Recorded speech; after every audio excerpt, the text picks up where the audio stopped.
ជំរាបសួរពុកម៉ែបងប្អូនទាំងអស់គ្នាថ្ងៃនេះនាងខ្ញុំមកបង្ហាញពីក្បួនធ្វើអំបិលតែអំបិលថ្ងៃនេះមានលក្ខណៈពិសេសព្រោះអីវីដេអូមុនហ្នឹងនាងខ្ញុំបានចេញម្ដងរួចមកហើយគឺអំបិលធ្វើបកាយៈ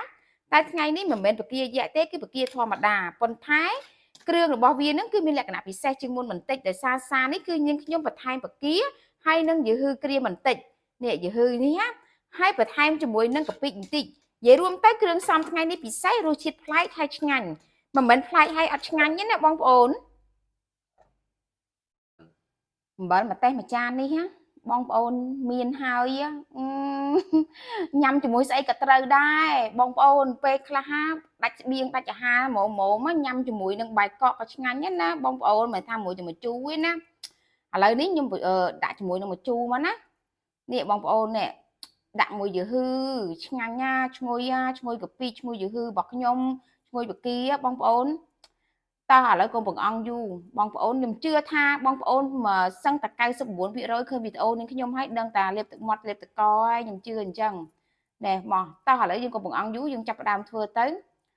បងប្អូនបើបងប្អូននៅចិត្តមិញណាឈ្ងុយហ្មងពេលយើងកូរអំបិលហ្នឹងណា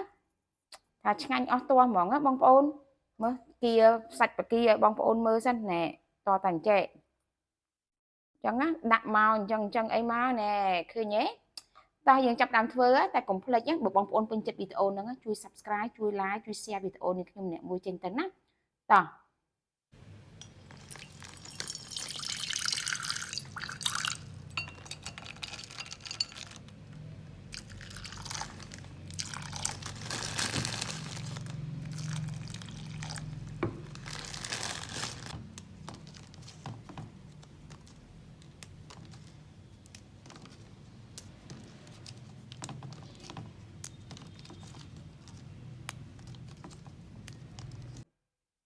នេះម្ទេសបងប្អូនដាក់តាមការចូលចិត្តណាដាក់ពណ៌ក្រហមកាន់តែឆ្ងាញ់កាន់តែឆ្ងាញ់កាន់តែហោះកាន់តែស្អាតខ្ញុំនិយាយកាន់តែឆ្ងាញ់ដាក់ពណ៌ក្រហមកាន់តែស្អាតណាបងប្អូនបើលាខៀវវាមិនសូវឃើញសម្រស់ស្រស់ស្អាតហ្មងទេមួយទៀតបើសិនជាបងប្អូនអត់ញ៉ាំហឹលទេមិនសូវចុចហឹលបងប្អូនដាក់លាជាមួយនឹងម្ទេសម៉ាឡេដោយសារថ្ងៃនេះបងប្អូនខ្ញុំនិយាយប្រាប់តាមត្រង់ខ្ញុំដើររកម្ទេសម៉ាឡេហ្នឹងចង់4 10កន្លែងហើយរកអត់បានសោះទៅចូលឆ្នាំចិនហើយអញ្ចឹងណាអវ៉ាន់វាមានអត់គ្រប់មុខហ៎អញ្ចឹងខ្ញុំសម្រាប់ការដាក់ម្ទេសហ្នឹងទៅទោះហិលប៉ុណ្ណាក៏នេះដែរតែបើតាមខ្ញុំវិញគឺខ្ញុំអត់ដាក់ច្រើនដល់ថ្នាក់ហ្នឹងឯងខ្ញុំប្រកាសចលីមួយម្ទេសម៉ាឡេហើយឥឡូវយើងបេះក្បាលវាស្អាតហើយយើងចាក់ទឹកមកលាងណា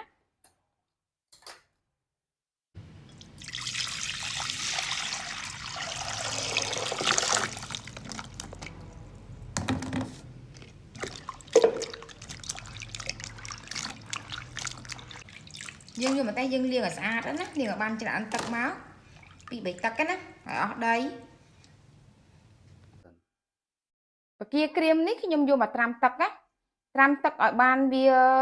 មកសន្ទុះទៅដើម្បីឲ្យវាចេញជាតិប្រៃចេញខ្លះណាបើអញ្ចឹងទេវាប្រៃហើយយើងយកទៅបុកជាមួយអំបិលទៀតវារត់តែប្រៃវាធ្វើឲ្យអំបិលយើងបាត់គុណភាពបាត់ភាពឆ្ងាញ់មានតែជាតិប្រៃសោះគឺញ៉ាំអត់កើតទេឥ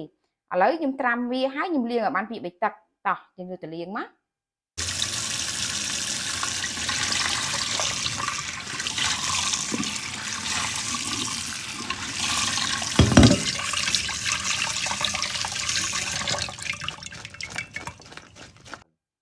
ក្រៅពីដាក់បង្គាហើយអំបិលនេះវាពិសេសត្រង់ថាខ្ញុំច្នៃយកមកដាក់នឹងមឹកណាមឹកនេះគឺមឹកក្រៀមសរសៃខ្ញុំយកមកដាក់ប្រហែលជា1ខាំដែរបងប្អូនចូលចិត្តច្រើនដាក់ច្រើនមានតិចដាក់តិចណាខ្ញុំដាក់ប៉ុណ្ណឹងជាមួយបរិមាណអំបិលរបស់ខ្ញុំមកបុកមួយកូនចានចង្កឹះណាយើងកាត់វាជាកង់ទៅកាត់តាមប្រវែងដែលបងប្អូនគិតថាជ្រលក់ទៅវាដោជាមួយនឹងម្ជូររបស់យើងញ៉ាំទៅវាឆ្ងាញ់ណាអំបិលនេះមិនត្រឹមញ៉ាំជាមួយនឹងស្វាយត្រាំស្វាយអីបានទេមកកាក់អីក៏បានរបស់មិនត្រាំរបស់ស្រស់ម្ជូរស្រស់របស់ជ្រក់របស់អីគឺត្រូវទាំងអស់ណាយើងកាត់វាកង់អញ្ចឹងមកល្មមអញ្ចឹងណាហើយបងប្អូនគិតថាវាងាយប៉ុណ្្នឹងមកឥឡូវខ្ញុំចាប់ដើមបុកមកណាខ្ទឹមសខ្ញុំដាក់14ម៉ឺមទេយើងបុកវាទាំងសបកមកណាបុកអញ្ចឹងហើយនេះម្ទេសយើងដាក់ចូលមកណា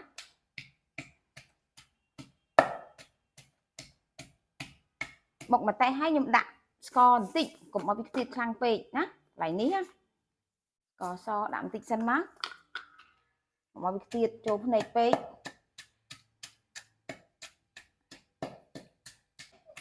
ខ្ញុំបុកខ្ញុំអញ្ចឹងហើយមកដល់វគ្គនេះគឺខ្ញុំដាក់អំបិលនេះខ្ញុំដាក់3 ស្លាបព្រាកាហ្វេណាកុំលោភខ្លាំងពេកខ្លាចវាប្រៃមួយបកាដាក់ប៉ុណ្្នឹងបានហើយបន្ទាប់មកខ្ញុំបន្ថែមស្ករខ្ញុំបុកហើយខ្ញុំបន្ថែមស្ករ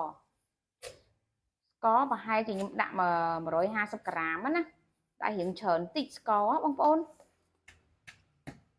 បុកវាខ្ញុំកន្លែងនេះបើបងប្អូនប្រើប៊ីចេងបងប្អូនអាចប្រើប៊ីចេងបានតែខ្ញុំអត់មានប៊ីចេងទេក្នុងផ្ទះខ្ញុំវាអត់មានវាអស់ព្រោះខ្ញុំកុំឲ្យប្រើប៊ីចេងអញ្ចឹងខ្ញុំដាក់ម្សៅស៊ុប2 ស្លាបព្រាកាហ្វេទៅបងប្អូនប្រើម្សៅស៊ុបក៏បានរ៉ូឌីក៏បានខ្ញុំដាក់2 ស្លាបព្រាកាហ្វេអញ្ចឹងណាហើយខ្ញុំបុកបន្តទៀតស្ករដាក់មួយខាំកន្លះអីបានណាដាក់មួយខាំកន្លះបានវាផ្អែមល្មមឆ្ងាញ់ចំពោះបរិមាណអំបិលប៉ុណ្ណឹងណា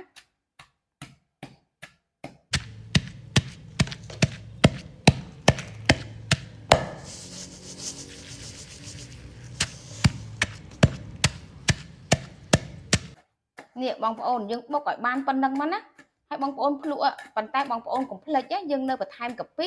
ជាមួយនឹងបកាហើយនឹងយូហឺទៀតអញ្ចឹងបងប្អូនត្រូវកុំឲ្យវាប្រៃពេកណាខ្ញុំផ្ដាំឲ្យផ្ដាំទៀតតែប្រៃពេកអត់ឆ្ងាញ់ទេអញ្ចឹងខ្ញុំបុកប៉ុណ្ណឹងបានហើយនេះខ្ញុំយកទុកមកឥឡូវខ្ញុំចាប់ដើមដួសបកាដួសអំបិលដែលខ្ញុំបុកមិញហ្នឹងណាដាក់ចូលខ្ទះយើងមកដួសឲ្យអស់ហ្នឹងណា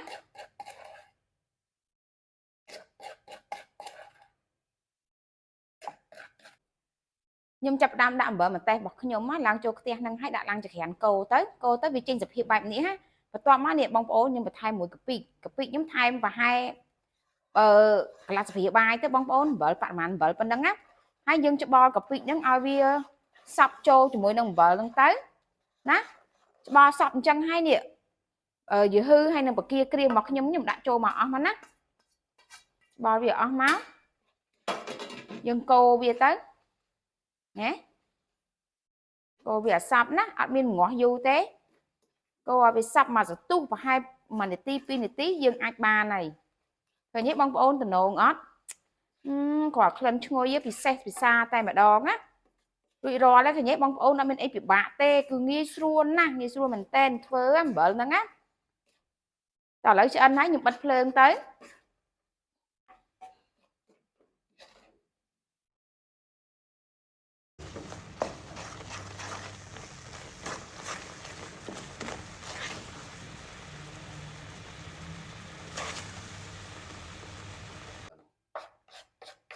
ឥឡូវនេះវីដេអូនៃការធ្វើអំបិលម្ទេសបការបស់ខ្ញុំណាបានដល់ទីបញ្ចប់ហើយពុកម៉ែបងប្អូនគ្រាន់ក្លិនវិញណាឈ្ងុយពេញស្រុកពេញភូមិហើយបងប្អូនឆ្ងាញ់តែម្ដងណាហើយរក្សាទុកបានយូរណាបងប្អូនអត់ងាយខូចទៅណាទេនេះបងប្អូនធ្វើមកកន្លងទុកផ្ទះទៅតោះឥឡូវនាងខ្ញុំក៏សូមអរគុណពុកម៉ែបងប្អូនទាំងអស់គ្នាដែលបានតាមដានវីដេអូរបស់នាងខ្ញុំពីក្បួនធ្វើអំបិលបការបស់នាងខ្ញុំនេះដល់រហូតដល់ចប់នាងខ្ញុំក៏សូមអរគុណរាល់ការតាមដានទាំងអស់ជូនពរឆ្នាំថ្មីរីករាយគ្រួសារមានសុភមង្គលណាពុកម៉ែបងប្អូនសូមអរគុណសូមគោរពលាចាំជួបគ្នានៅវីដេអូក្រោយៗថ្មីៗល្អៗរហូតណា